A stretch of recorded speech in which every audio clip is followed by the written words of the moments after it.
Acuerdo de Asociación Transpacífico, TPP, por sus siglas en inglés, se presenta como una iniciativa de cooperación económica entre 12 países miembros del Foro de Cooperación Asia-Pacífico.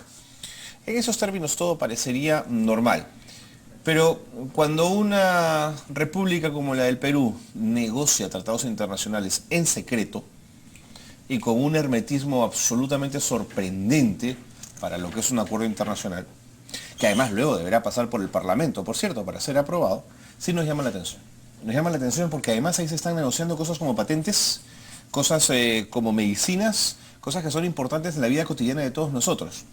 Estamos con Alexander Saco Valdivia, él es coordinador nacional de Foro Salud, porque en Foro Salud tienen la misma inquietud respecto a la posibilidad de acuerdo de esta asociación Transpacífico. Alexander Saco es coordinador nacional de Foro Salud y nos acompaña esta tarde. ¿Cómo estás, Alexander? Bienvenido, gracias por estar con nosotros. ¿Qué tal, Carlos? Y efectivamente, ¿no? Quizá el primer tema sea el de la poca transparencia, ¿no? Muy raro, un hermetismo exagerado. Absoluto, absoluto, porque esto tiene un buen tiempo y nosotros hemos solicitado formalmente, informalmente, en todos los idiomas que haya una información, en el Consejo Nacional de Salud también, que es una instancia del Ministerio de Salud, y a la fecha nada. Entonces todo lo que tenemos es por interpretaciones, Wikileaks, etcétera, ¿no? Y la preocupación es enorme porque tanto en el TLC con Estados Unidos como el de la Unión Europea se lograron preservar las líneas rojas que se llaman. Detente un ratito, Alexander, y no dejes pasar lo de los Wikileaks, porque es ahí cuando saltan las alertas, ¿no es cierto? Claro, ahí es justamente en este... ¿Qué fue lo que pasó ahí?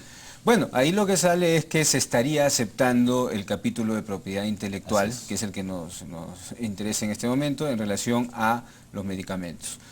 ¿Por qué es tan importante? Porque ya en la negociación con Estados Unidos y con la negociación con la Unión Europea, se logró conservar lo que permiten los acuerdos de Doha, las decisiones de la Comunidad Andina, por ejemplo.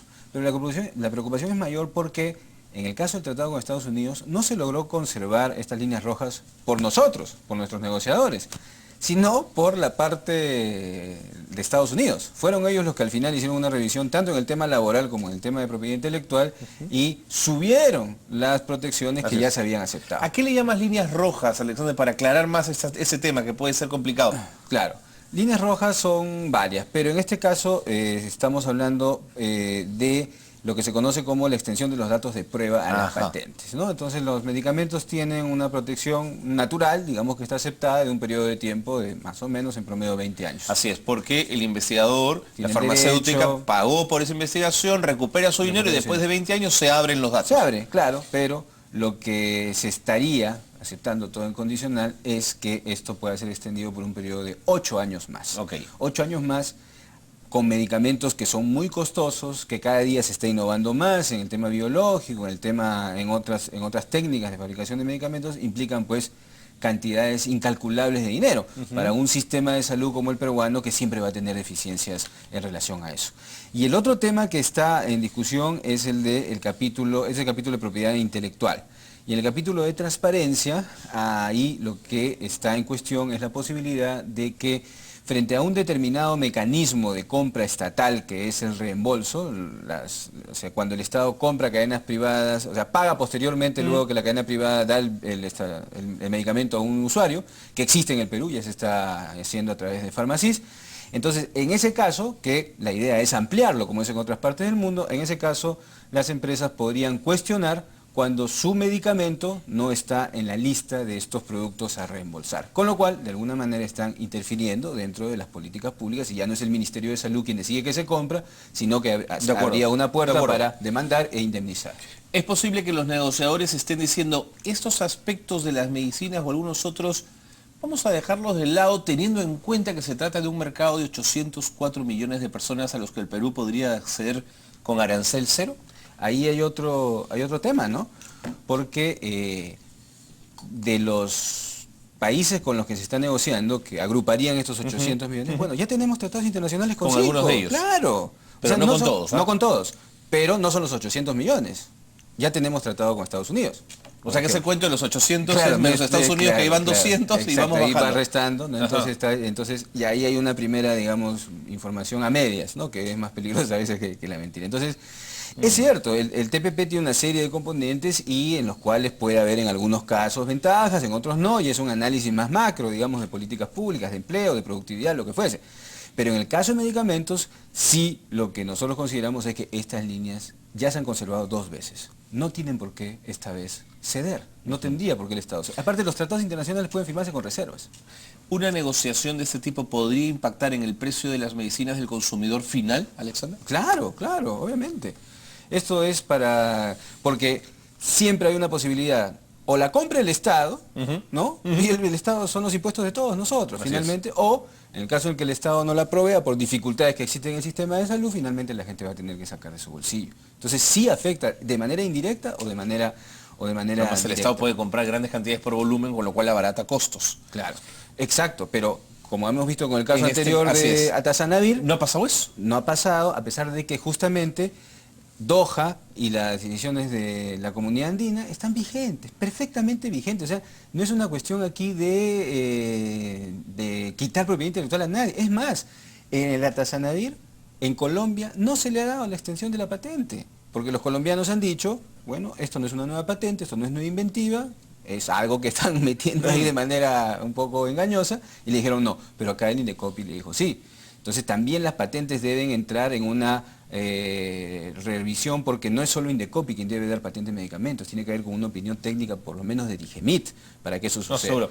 En relación a América Latina, ¿estamos pagando en relación a ese fármaco los precios más altos? Ahorita con este descuento que ha habido, quizá vayamos ya se equipara un poquito, ¿no? Un poquito. Ajá.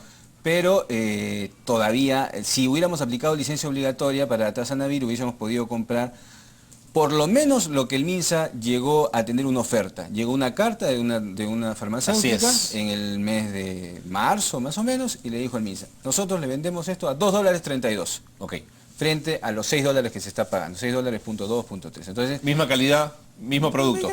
Marca, todo lo que tiene que ver, porque son los componentes que... Entonces, lo que ha pasado aquí es que ha habido una discusión al interior del gobierno, el Ministerio de Salud estaba convencido hasta el final, pero Ministerio de Turismo y Comercio Exterior, el Ministerio de Economía y lamentablemente el Ministerio de Justicia emitieron informes contrarios, entonces ya le quitaron el piso al Ministerio de Salud y finalmente había una negociación que... Pero ¿bajo qué argumentos, Alexander? ¿En qué cabeza cabe comprar a 6 cuando puedo comprar a 2?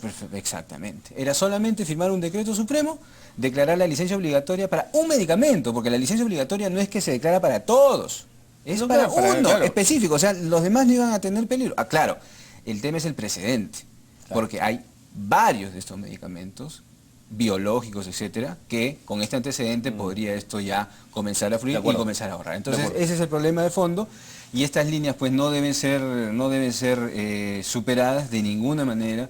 La ministra ha dicho que no lo va a hacer en una declaración ayer en un evento público, pero mientras no se vea el documento final, se van a reunir en Hawái, ahora 25, 26 de julio, y de verdad que esperamos hasta que no veamos un documento. Exacto, porque ya la experiencia nos ha dicho que nuestros negociadores no son los más idóneos del caso. Me tengo que ir en 30 segundos. Ustedes que están siempre monitoreando la situación en los hospitales, ¿cómo estamos hoy respecto al abastecimiento de medicinas? Mal, tenemos que hacer algo urgente. Mal es una palabra muy grande. ¿Mal? Casi a la mitad, el 50% no están de los medicamentos necesarios. Hay un informe reciente del Consejo Nacional de Salud que ha sido presidido por la sociedad civil, que ha identificado todos los nudos de burocracia y de tramitología. Es una sábana de este tamaño.